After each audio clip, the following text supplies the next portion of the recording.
میں بھی کل میرا سارا دن ہاسپٹل میں گزرا ہے، میری طبیعت ٹھیک نہیں تھی۔ اس لیے گیا تھا کہ دوست بڑے پیار سے آتے ہیں اور دور دور سے آتے ہیں، تو پھر ان کو مایوسی ہوتی ہے۔ یعنی اس گل کا مطلب ہے کہ جی تسی بھی پیار کرتے ہو تو میں بھی بڑا کرنا، یہ معنی ہے اس بات کا۔ اللہ آپ کو جزائے خیر دے۔ دو چار باتیں عرض کرنی ہے۔ عزیز دوستو، ہمارے ہاں نا اخلاق کا معنی لوگوں نے صرف سمجھ لیا ہے ہنس کے بولنا ہی اخلاق ہے، اور صرف میٹھا بولنا ہی اخلاق ہے۔ حالانکہ میٹھا تو بعض اوقات لوگ اپنے مطلب کے لیے بھی بولتے ہیں۔ اخلاق کہتے ہیں انسان کی عادات کو، اس کے باطنی اوصاف کو سنور جانے کو اخلاق کہا جاتا ہے۔ جب آپ کی عادات سنور جاتی ہیں نا، یعنی میٹھا بولنا بھی اخلاق ہے، لیکن سچ بولنا اس سے بڑا اخلاق ہے۔ جب انسان کی عادات جب ہماری عادات ٹھیک نہیں نہ ہوتی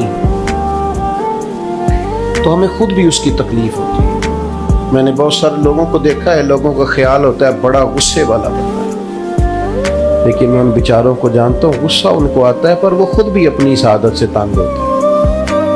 کئی دفعہ کہتے ہیں جناب مجھے بڑا غصہ آتا ہے، اور پھر بزرگوں کے سامنے بات کر لیتا ہوں تو پریشان ہوتا ہوں، کوئی وظیفہ بتائیں میرا غصہ ختم ہو۔ ہماری جب عادات خراب ہوتی ہیں یا کہیں گڑبڑ ہوتی ہیں تو اس کی ہمیں خود بھی تکلیف ہوتی ہے۔ یہ مت سمجھا کریں کہ اس آدمی کی عادت بگڑی ہوئی ہے تو یہ سکون میں ہے۔ بے صبر آدمی، غصے والا آدمی، حریص آدمی، لالچی آدمی، جھوٹ بولنے والا آدمی، یہ لوگ خود بھی اپنی عادات سے پریشان ہوتے ہیں۔ اور پھر سب سے زیادہ تکلیف ان لوگوں کو ہوتی ہے جو ان کے زیادہ قریب رہتے ہیں۔ مثلا جھوٹ بولنے والے آدمی سے سب سے زیادہ پریشان اس کے ماں باپ ہوتے ہیں۔ اگر آپ ناراض نہ ہوں تو جھوٹ بولنے والے آدمی سے سب سے زیادہ پریشان اس کی اہلیہ ہوتی ہے۔ وہ کہتی ہے کہ تو مجھے سچ بتایا کر، جدھر جاتا ہے اسی کا نام نہیں لیتا۔ سب سے زیادہ تکلیف قریبی لوگوں کو ہوتی ہے۔ میاں بیوی کا رشتہ پیسوں سے نہیں کھڑا ہوتا، اعتماد سے کھڑا ہوتا ہے۔ اخلاقی رویے جب ہمارے جیسے جیسے بگڑتے ہیں، جیسے جیسے خراب ہوتے ہیں، ویسے ویسے ہم بھی تکلیف میں آتے ہیں اور ہمارے قریبی لوگ بھی تکلیف میں آتے ہیں۔ کرنا کیا ہے ہمیں اپنے اخلاق کو اس لیے سنوارنا ہے کہ ہمیں اللہ تعالیٰ نے خلق عظیم والے رسول کا غلام بنایا صلی اللہ تعالیٰ علیہ وسلم۔ اللہ کریم نے فرمایا وَإِنَّكَ لَعَلَىٰ خُلُقٍ عَظِيمٍ، اے محبوب بے شک آپ عظیم اخلاق پر ہیں۔ اعلیٰ ترین اخلاق اللہ تعالیٰ نے نبی پاک علیہ السلام کو دی۔ ایسا نہیں ہے کہ جو بات اعلیٰ تھی وہ حضور نے کی، بلکہ محبوب نے وہ بات کی ہے کہ اس سے اعلیٰ بات مزید ہو سکتی نہیں۔ یہ نہیں کہ صرف اچھی بات کی، حضور نے اتنی اچھی بات کی ہے کہ اس سے مزید اچھی بات ہو سکتی۔ بات کی سمجھ آ رہی ہے آپ حضرات؟ ہمیں اپنے اخلاق کے سنوارنے پر خاص توجہ دینی۔ وہ کہاں سے شروع ہوتا ہے؟ وہ آپ کہیں سے بھی سٹارٹ کر لیں۔ سب سے پہلا اور سب سے بنیادی کام یہ ہے کہ سوچیں کبھی بری نہ رکھیں۔ انسان دنیا میں جتنے بھی اعمال کرتا ہے سوچ کی بنیاد پر کرتا ہے۔ اس لیے بخاری کی پہلی حدیث ہے کہ اعمال کا دار و مدار نیتوں پر۔ آپ کی سوچیں ہمیشہ مثبت ہونی چاہیے۔ انسان اپنی سوچوں کی بنیاد پر عمل کرتا ہے۔ آپ کا کسی بندے کے بارے میں خیال ہو جائے نا دنیا دار ہے، دھوکے باز ہے، فراڈی ہے، تو آپ اسی نقطہ نظر سے اسے ٹریٹ کریں گے۔ آپ کی ملاقات کے وقت اس بندے کے بارے میں وہی رویہ آپ کا ہوگا، لیکن اگر آپ کا خیال ہونا یار انسان ہے، غلطی ہو ہی جاتی ہے، اسے بہتر کرنا ہے، اچھی سوچ سے آپ ملیں گے تو آپ کو اس بندے سے مل کے تسلی حاصل ہوگی۔ اس بات کو آپ نے سمجھنا ہے۔ اچھی سوچیں۔ ہمارے ہاں یہ ہوتا ہے بدگمانیاں بڑی ہیں۔ کسی بھی شعبے کو آپ کھول لیں، لوگوں سے پوچھ لیں پولیس والے کس طرح کے ہوتے ہیں،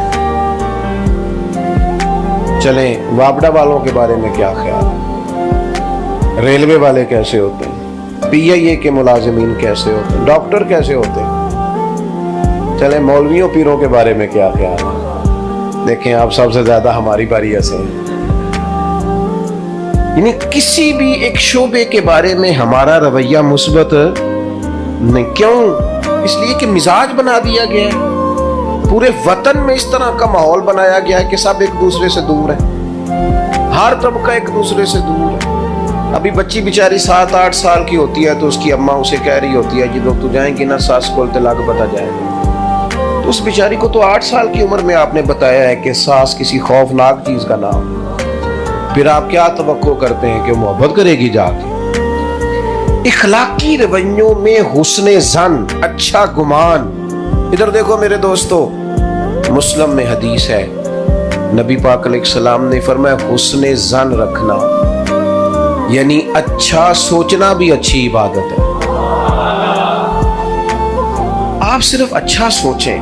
آپ کسی بھی نفسیات کے آدمی سے ملاقات کریں گے جو ماہر ہوگا اس شعبے کا ہو, تو آپ اسے کہیں گے میں بے چین رہتا ہوں, پریشان رہتا ہوں, تو سب سے پہلی بات آپ کو یہ کہے گا اچھا سوچا کریں, مثبت رہا کریں, منفی زندگی نہ گزاریں ورنہ تکلیف میں آ جائیں گے. اپنے گمان ہمیشہ اچھے رکھیں. آپ کسی چیز کی اچھی تعبیر کریں. ایک بندہ آپ سے ملا ہے, اس کے چہرے پہ شکن ہے, تو آپ اسے متکبر بھی کہہ سکتے ہیں, کہہ سکتے ہو یار بڑا تکبر ہے.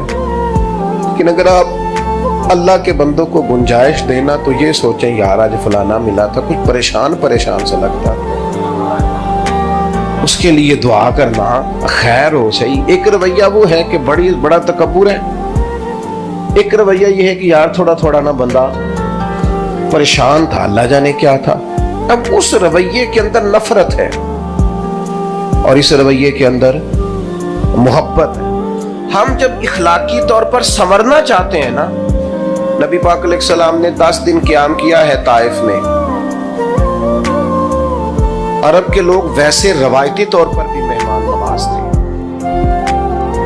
لیکن ان کی جو روایتی مہمان نوازی ہوتی تھی وہ بھی انہوں نے حضور کے ساتھ نہیں کی. جو رواج تھا وہ بھی نہیں کی. حضور نے تبلیغ کی, انہوں نے جواب میں روڑے مارے.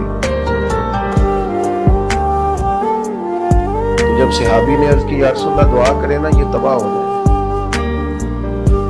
ہم سارے کہتے ہیں نا نبی پاک نے دشمنوں کے لیے دعا کی, کہتے ہیں پتہ ہے ہمیں, چلے ایک عقیدے کا دشمن ہے اس کی بات نہیں کرتا, جو ہمارا ذاتی دشمن ہے صرف ذات کا. ایک دفعہ یہ حضور کا طریقہ زندہ کرو نا, زندگی میں ایک دفعہ دشمن کے لیے دعا کر کے دیکھو نا, بنا ہے تو صحیح نا ہمارے محبوب کا طریقہ, بولیے ہے نا.